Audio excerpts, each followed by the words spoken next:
મારા બધા દર્શકોને મારા બાપા સીતારામ. રાજુલાના ધારાસભ્ય હીરા સોલંકીનું વીજ બિલ અધોધો વીજ બિલ બાકી છે અને ક્યારે ભરશે ને એનું કનેક્શન કોણ કાપશે એ મોટો સવાલ છે. હવે આ સવાલ એટલા માટે થઈ રહ્યો છે કે એક ત્રીજી જ વ્યક્તિએ જે ભારતીય જનતા પાર્ટીના છે એમણે જ આ મુદ્દો ઉઠાવ્યો, એમણે જ અરજી કરી અને પછીથી લોકોમાં એ ચર્ચા થવા લાગી કે એક ધારાસભ્ય જે પહેલી વખત ધારાસભ્ય નથી બન્યા એમનું આટલું મોટું બિલ બાકી છે અને બીજી તરફ વીજ બોર્ડવાળા બેઠા બેઠા તાળીઓ પાડે છે, એસી કેબિનમાં બેઠા બેઠા વાહવાહી શેની લૂંટે છે.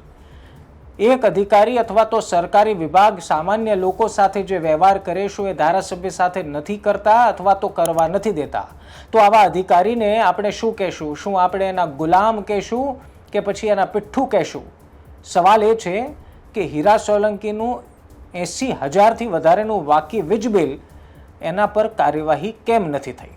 વિસ્તારથી દેશી ભાષામાં સમજવાનો પ્રયાસ કરીશું અને આ વિડીયો ખાસ એ વીજ બોર્ડના કર્મચારીઓ જોઈ લે.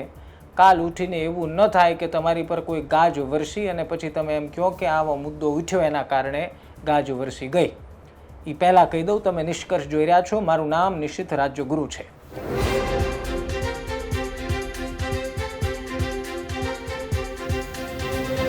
જો ભાઈ, સૌથી પહેલાં એ સમજી લો કે સામાન્ય વ્યક્તિની અત્યારના સ્થિતિ કેવી છે.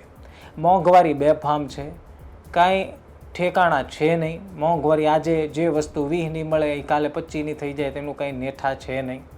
બીજી તરફ લોકોની આવક સતત ઘટી રહી છે. એવામાં જવાબદારીઓની એક મોટી જવાબદારી છે કે ઘરમાં લાઇટ ચાલુ રાખવી હોય તો સમયસર બિલ ભરો. હવે સૌરાષ્ટ્રમાં તો એવો હાવ કેટલાક વીજ બોર્ડે ઊભો કરી દીધો છે અધિકારીઓએ કે ભાઈ લાઇટ બિલ તમે નહીં ભરો તો કનેક્શન કાપી જશું, અને કેટલાયના કનેક્શન કાપી ગયા છે. ત્યારે તો એવું કોઈ સમજવા જતા નથી કે એ બિચારાની સ્થિતિ કેવી હશે, અથવા તો આપણે એને વધુ સમય થોડોક આપી દઈએ. પરંતુ ન્યા બહુ પાવરધા થઈને ન્યા વીજ વાયર કાપી આવો છો, ન્યા વળી તમે પકડ મૂકી આવો છો ને વાયર કાપી લ્યો છો, વીજ બિલ એટલે ઇલેક્ટ્રિસિટી કાપી લ્યો છો. પરંતુ તમારી જીબડી એવડી મોટી મોઢામાં ત્યારે ગરી જાય છે, પેટમાં ત્યારે ગરી જાય છે જ્યારે કોઈક રાજનેતાની વાત આવી જાય. એક રાજનેતા રાજુલાના ધારાસભ્ય જ્યારે મુદ્દો ઉઠ્યો ત્યારે ખબર પડી કે રાજુલાના ધારાસભ્યનું બિલ 87,000થી વધુનું બાકી છે. સવાલ એ નથી કે ધારાસભ્યએ બિલ ભર્યું શું કરવા નહીં. આમ તો સૌથી મોટો સવાલ તો એ જ છે કે કાંઈ હીરાભાઈ સોલંકી પહેલી વાર તો ધારાસભ્ય બન્યા નથી, અથવા તો એમને હવે પૂછવું જ રહ્યું કે ભાઈ 87,000નું બિલ તમારું બાકી છે કેમ. પણ સૌથી મોટો સવાલ એ છે કે આ જે વીજ બોર્ડના અધિકારીઓ છે એ અધિકારીઓના અવળી મોટી જીભ જે સામાન્ય લોકોને તડફડિયા જવાબ આપી દે છે, એ જીભ હીરા સોલંકી જેવા નેતાની સામે પેટમાં ગરી જાય છે.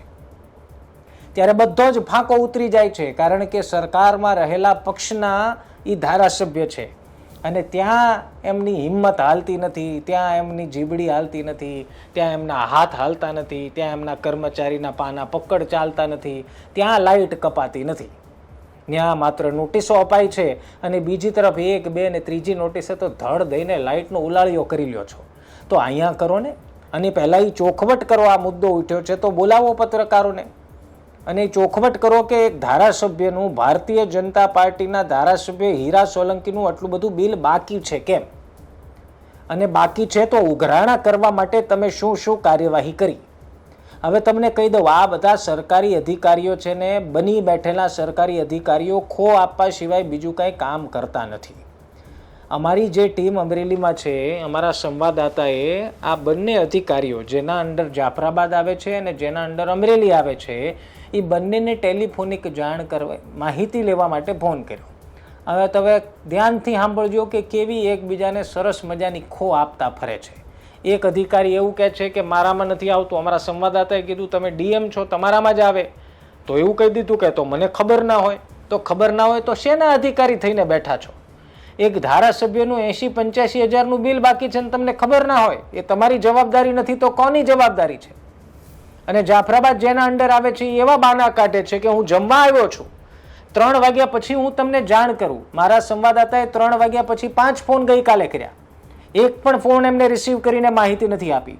તો એવી તો તમારી શું ફાટે છે ધારાસભ્યથી કે તમે એક પત્રકારને માહિતી આપવાથી ડરો છો?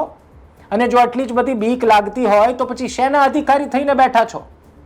સામાન્ય લોકોને, ગરીબ લોકોનો લાઇટ બિલ કાપવા માટે તો થરથર કાપતા નથી. હવે ધારાસભ્યનો સવાલ આવ્યો તો જીબડી પેટમાં ગળી ગઈ. આવા અધિકારીઓને સસ્પેન્ડ કરી દેવા જોઈએ અને ધારાસભ્યો પાસે, હીરાભાઈ સોલંકી પાસેથી એ કારણ પણ માંગવું જોઈએ કે આ બાકી છે શું કામ. મૂળ સવાલ એ છે કે જો તમારે નોટિસો આપીને આનંદ જ માણવો હોય તો બાકી પછી રાજુલા પંથકમાં કોઈના વીજ બિલ કાપતા નહીં આવનારા 10 વર્ષમાં, અને કાપ્યા હોય એના મફતમાં ફિટ કરી આવો જાઓ. સામાન્ય લોકો, ગરીબ લોકો જે રોજનું કમાઈને રોજ ખાય છે એના તમારે કાપી લેવા માટે તમને આનંદ અનુભવાય છે, પરંતુ જ્યારે ધારાસભ્ય વિશે સવાલ પૂછીએ તો બાનેબાજી શરૂ કરી દો છો. મારામાં નથી આવતું ને, લંચમાં આવ્યો છું ને. અને એ કેવા પ્રકારનો લંચ છે ભાઈ તમારો? કોઈ સરકારી મોટા અધિકારી આ વિડીયો સાંભળતા હોય તો એ કાર્યવાહી કરે. 3 વાગ્યા સુધી કયો લંચ ટાઈમ ચાલે છે તમારો? કામ કરવામાં માત્ર આળસ અને પ્રેશર આવે તો એવા બીકમાં ગરી જાય જાણે એ બીક લાગી જાય. નિષ્ઠા અને સત્ય તો બહુ બાજુ પર રહ્યું, પણ આપણી નોકરીને કાંઈ થવું ન જોઈએ, ધારાસભ્ય આપણને ખખડાવી નાખવા ન જોઈએ. એ બીકમાં ને બીકમાં પત્રકારોને માહિતી પણ આપતા નથી.